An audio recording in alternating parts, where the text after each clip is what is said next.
David Zaritsky for the Bond Experience. Don't let the Rolls Royce throw you off. We are in London and we are at the world famous Dorchester in an amazing neighborhood. I'm bundled up. It's a little cool, but there's a particular reason. I can't do this by myself as I live and breathe.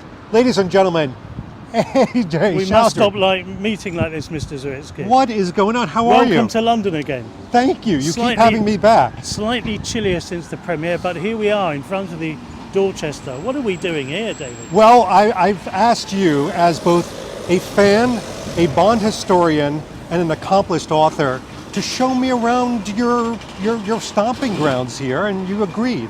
I've agreed. Well, it's great to be outside the Dorchester, the Dorch as some people call it, which has a wonderful Bondian history, which I think we're celebrating today. Yes. The Dorchester, one of the strongest buildings in London, built in 1930, was used by Eisenhower during the war as his base of operations. They have an Eisenhower suite there, and incidentally, during the war is where Harry Saltzman was operating from at the Dorchester in capacity, no one quite knows, but to do with the Secret Intelligence Service, to do with Black Ops, sending false messages to the Germans in exactly the same capacity that Ian Fleming was operating in the other side of London, and it's been speculated that this is where Ian Fleming and Harry Saltzman first met at the Dorchester during World War II, doing all sorts of secret agency type things. So it's a great historical place, and that's where the Bond history starts, and it doesn't stop there. So, as you can tell, he's going to be able to do this so much better than me. I'm going to relinquish this so we can follow him around. We're going to use Q branch technology because you're going to get a point of view like you're walking around with AJ, so let's head to it. So we're at 2 South Audley Square in London's Mayfair. This, in a Monopoly terms, is the purple set. It's your Park Avenue, and we're at the high end of London. And this is what was once called the Embassy of James Bond. It's now the Qatari Embassy, but it used to be the headquarters, 2 South Audley Square, of Eon Productions. Cubby Broccoli moved to the UK in 1952, and he set up Warwick Productions with Irving Allen, and they were based out of this building as well. And then it became Eon Productions, his partnership with Harry Saltzman. And in 1961, this is where they watched Sean Connery walk out of the building, walk across to his car, and they watched him from the window and said he's got balls of brass, and they loved his swagger, his confidence.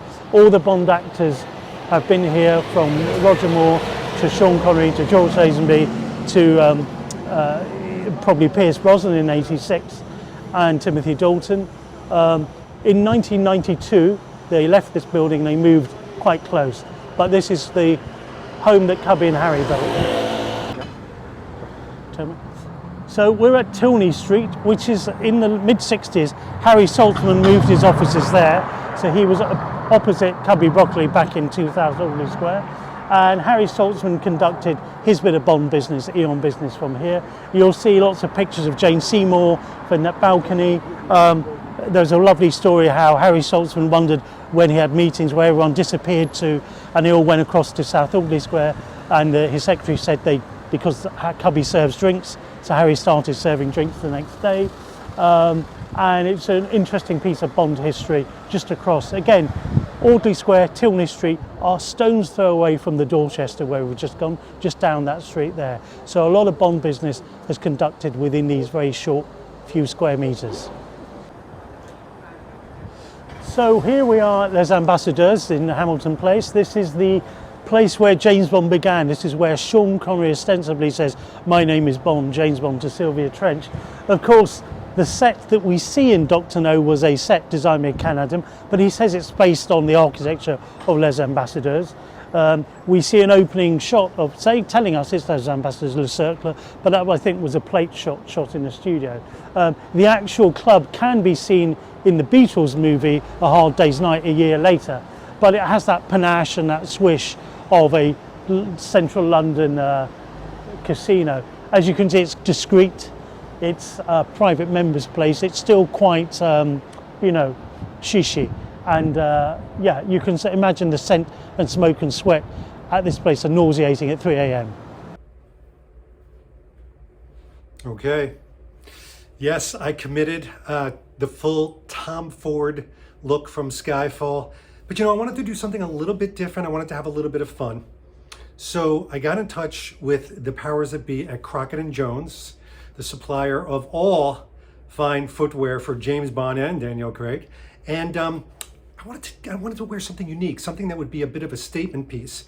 So they let me borrow these one-of-a-kind Spectre navy slippers. Yes, I'm going to be wearing these with the tuxedo. I'm sorry, Matt Spazer, you're probably rolling over in pain that I'm going to be wearing slippers, but it's kind of a thing. I mean, it's a little bit more fashion forward than stylish. I get it. Bond wouldn't do it. Daniel Craig might. But these are the Spectre ones, one of a kind, and they fit. They just happen to be in my size, which to me is it's kismet. So let's go do this.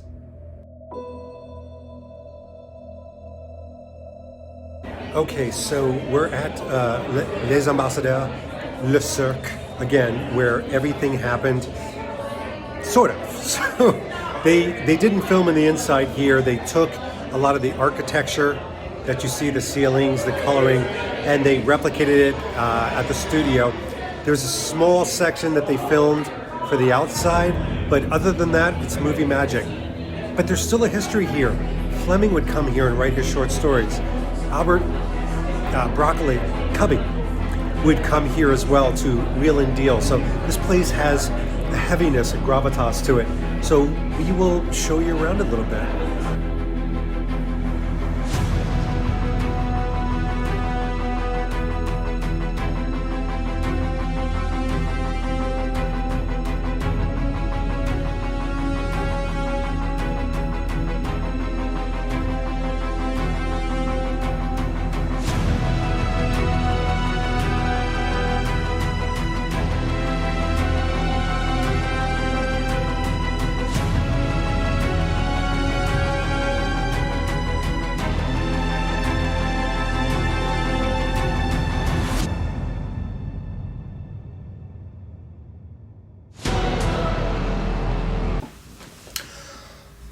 Okay, so we are back. We're inside. We're warm.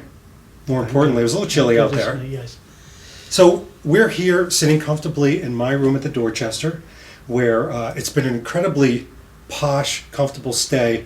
But AJ, that was amazing. That was really neat to see the surrounding area. The Dorchester is this fascinating place, but it's the centre of the Bermuda Triangle of James Bond.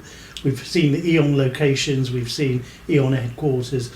And this is very plush Mayfair. This is salubrious. This is purple set territory, and it's perfect for the home of James Bond. The Dorchester, as you see, is this beautiful, wonderful deco building built in 1930, and it's got so many James Bond connections. Apart from the Saltzman Fleming connection, but Fleming would often come here for business, for meetings. He would gamble here. We had New Year's Eve dinners here, and then of course this was the place for many of Bond events. The Goldfinger Rap Party took place here, where Lois Maxwell accosts Sean Connery and says, you know, now you can have as much champagne as you want, and Sean Connery says, yes, I can, or something like that.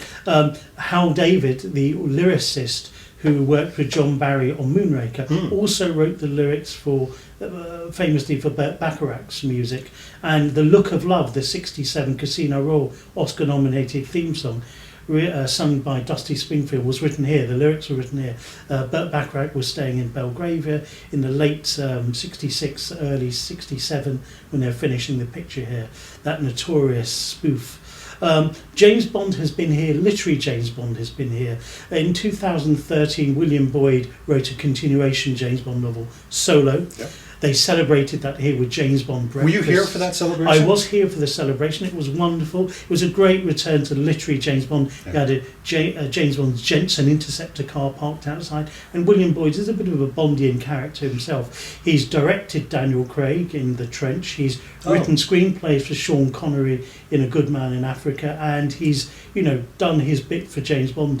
And the novel was great. And James Bond actually celebrates his 45th birthday here with champagne and a delectable James Bond woman who he meets, and has his famous scrambled eggs and bacon and black coffee here. And it's a great place to come. The place, like all James Bond locations in London, is discreet and charming. It doesn't scream or blare its provenance, but once you're in this world, you can you can smell you're in James Bond territory. And there's so many ghosts have been here, so many people have dined and been wined and dined here. I remember Timothy Dalton often referring to meetings with Mr. Broccoli and Dana at the Dorchester. And then, of course, John Pearson, the late John Pearson, who was Fleming's first biographer, who passed away recently, unfortunately. He wrote a fictional James Bond biography called James Bond, the Authorised Biography. And he set many scenes here, including James Bond famously is removed from Eton for having an affair with one of the maids.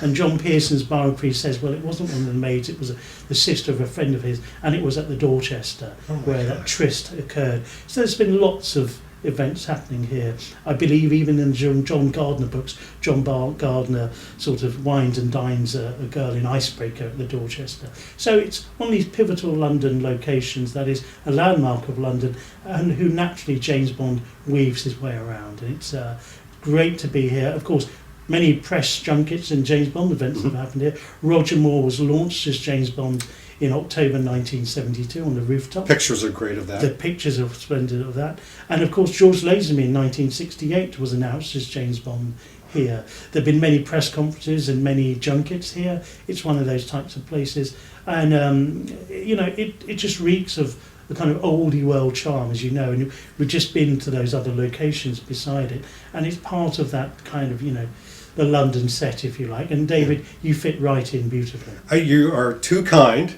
How dare you compliment me like that? But I have to compliment you back, because when I first came here, even before you showed up, and you were good enough to join me last night as a celebration of my getting out of quarantine, we had Vespers and gin and tonics that were hand delivered to the door. You broke no rules. Absolutely not. No, we didn't. We stayed very good. No fines, thank you. Yeah. But one of the things that I noticed is that there's this old world charm of service, affability, poshness, but it doesn't feel stuffy. And it's interesting because Fleming had a reputation of being a little bit of a snob. But when it came to James Bond, he wrote him as somebody that certainly was a working stiff, if you will, but loved the finer things in life. And to me, the Dorchester seems to capture that well. What do you think? I think the Dorchester is a beautiful epitome of what Fleming liked in life.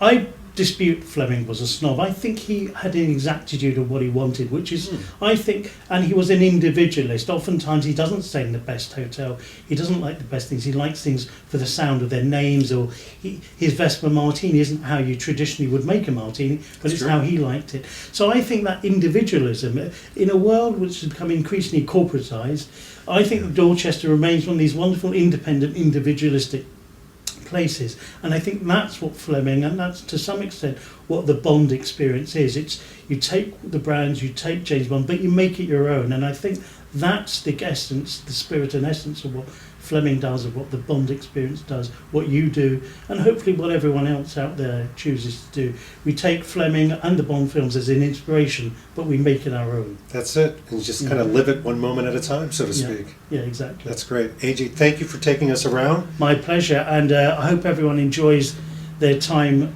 with London and at the Dorchester. Thank you so much. All right, this has been AJ and David Zaritsky from the Bond Experience. We'll see you all real soon. Take care. Thanks for watching this episode. If you want to be up on the latest from the Bond Experience, just click on this subscribe and subscribe to our channel. You're going to get all the latest and greatest information, plus some exclusive content. And by the way, speaking of content, here's something especially for you, just because we know you.